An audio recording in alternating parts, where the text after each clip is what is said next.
In a world where most people had superpowers, many chose to be heroes. But just as many, if not more, chose to be villains. Of course, there were the people who were in a moral gray area, some of whom tend to be praised by edgy people and sometimes even the media. An example for these special kinds of people was the hero killer Stain. Even though his reign of terror lasted only a few weeks, he managed to both kill and incapacitate many beloved heroes. And after an internet video revealed his message to the world, a lot of people began to doubt. You had been one of these people. After seeing the video, heroes just appeared in a different light to you. But all this did not lead you on the path that you are on now. The reason why you became the villain you were today was your boyfriend. Dabi. Just Dabi. He never gave you his last name. The man was a bad boy through and through. Black leather jacket, scars that were just scary enough to be both menacing and sexy, and a gruff voice that made you quiver with excitement whenever you heard it whisper in your ear. At first you didn't even know he was a villain. To you he was just edgy. And he himself had to admit, the relationship with you began as something to use as an alibi. But the more time he spent with you, the more he realized just how much he cared about you, which was highly dangerous in his line of work. The ugly truth of his life was revealed to you one late evening. You had woken up from a nap, feeling quite hungry. With a clouded mind, you had slumped into your kitchen.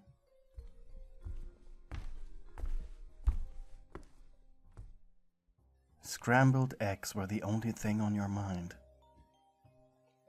But just when you cracked the first egg and were about to pour the liquid into the already sizzling pan, the unmistakable noise of a finger knocking on glass caught your attention. Not expecting much, you looked over and shrieked.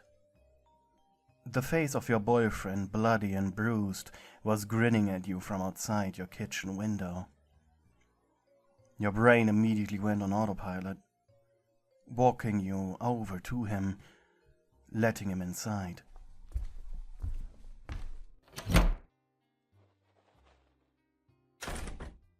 The man immediately collapsed on the floor and grunted. "What happened to you?" you croaked in concern. He snarled. "Little scuffle." You stepped behind him and dragged him by his armpits onto your living room couch. Your apartment was small, and you could barely afford it. Thank God it came with furniture, otherwise you would have sit on wooden boxes. Gently you laid him down. You're a med student, right?" he said with a pained grimace. "Yes, but I think you should go to the hospital with these." He shook his head. Too. He was heaving from the pain. "Too dangerous." You raised an eyebrow skeptically, but after looking him over one more time, you gave up. "I get my first aid kit." You sighed. Moments later, you were kneeling on the floor next to him, carefully cleaning his wounds. Mostly shallow cuts and bruises. His right arm was dislocated. What fun. You weren't a surgeon, even though you were a med student. You were just trying to become a nurse. Why was this now happening to you?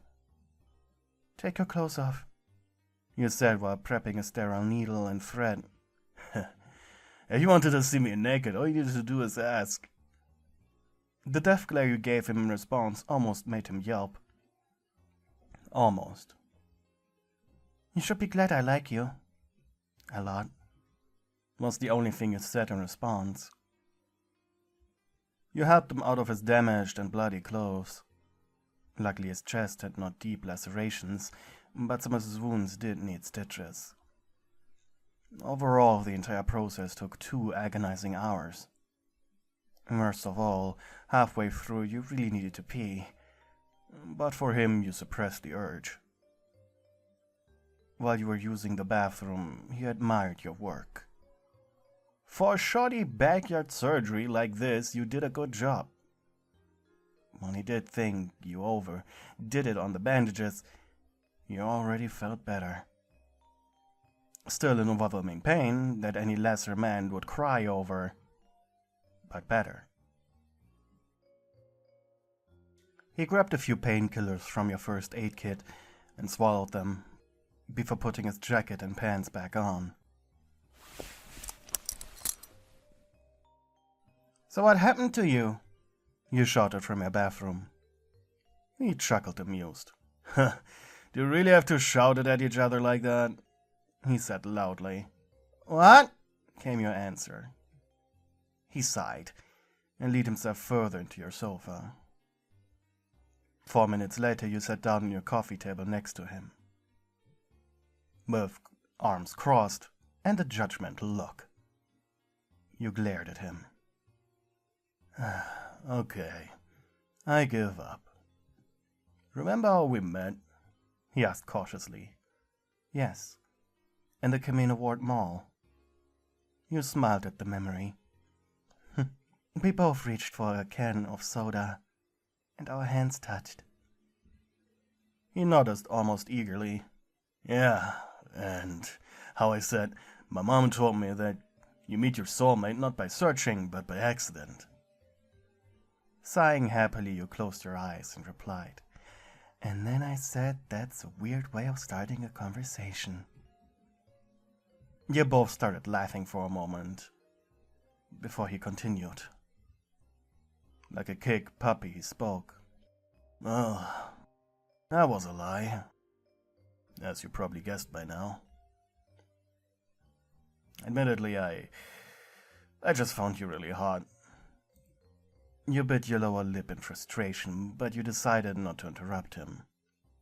"Thing is, I needed a cover-up." You furrowed your brows, and he helplessly shrugged.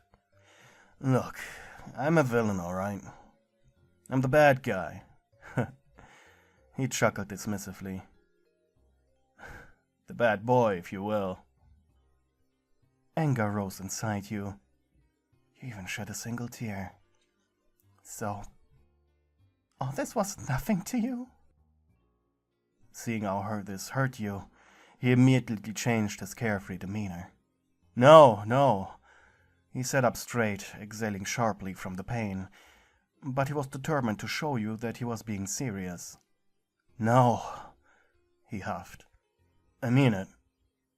It became serious. I'm sorry for deceiving you." Your right eye twitched for a moment. "So what now?" You barked at him. He gave you a questioning look. "You just expect me to accept it? Sit here waiting for you only to then see you being arrested on the news? Or worse?" You scrunched your teeth. "Not to mention this! As you call it, deception?" Every word you spoke made you angrier. "Honestly? Yes." Your eyes turned to slits. "Choose your next words wisely." He sighed. "You knew I would tell you something like this. If not a villain, then an anti-hero. Both are bad guys in the eyes of the heroes, the media, and the politicians. Yet you still stitched me back together.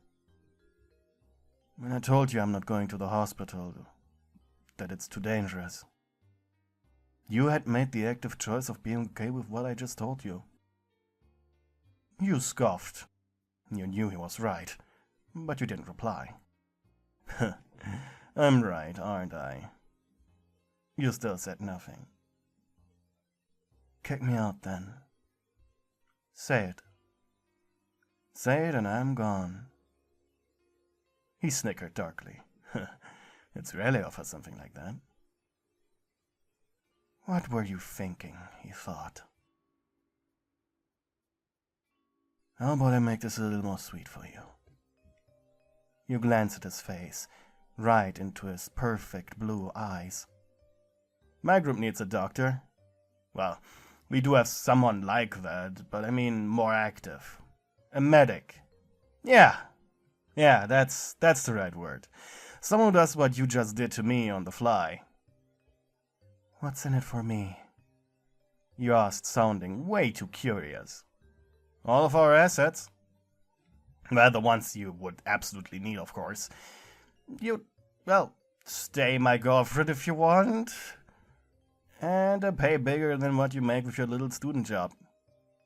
A place to stay. We currently inhabit a log cabin in the woods outside the city. You chuckled. What a piece of shit. You had seen a movie once about a doctor working for the criminal underworld, and you couldn't help but wonder how realistic that movie would be compared to the real thing. You smirked. So, your boss is just okay with you throwing around job offers? Oh, what? Dabi shrugged and you scoffed. For now, you were done with him. Without saying another word, you retreated back into your kitchen. The puddle of blood you left behind was still soiling the floor. If it had been for you, he might have died from his wounds, either through blood loss or infection. You sighed, more out of desperation and pity than anything else, really. After a minute of collecting yourself, you poked your head through the kitchen door. Fine, I'm in, but I get to choose my villain name. Dabi laughed. Oh my god, I love you, babe. He certainly made the right choice when he fell in love with you. After cleaning up his blood, you returned to the living room with an ice pack in your hand, throwing it at his face. Cool it. Dabi snorted in response. What? I think I'm a cool enough guy. You looked at him with disgust. Oh, come on, he retorted. I'm going to kill you. He raised both arms in defense. You know I'd win a fight against you, right? You stepped next to him and grabbed his crotch. You're too much of a horny bastard to win a fight against me. He gave you a toothy grin. Careful, dog. I'm still injured. Oh yeah? You laughed, moving your head so close to his, your noses almost touched. What if I'm gentle? You whispered seductively. Dabi bit his lower lip, his body beginning to feel hot. Gentle, you say? He asked quietly. If it's what the doctor ordered, I might as well endure it. Gently you ghosted a kiss on his lips and began to rub your warm, soft body against his. Get out of those clothes. Did I tell you to put them back on? After all, I need to measure your blood pressure. His arms wrapped around your hips. Oh, I can certainly feel my pressure rising, Doc.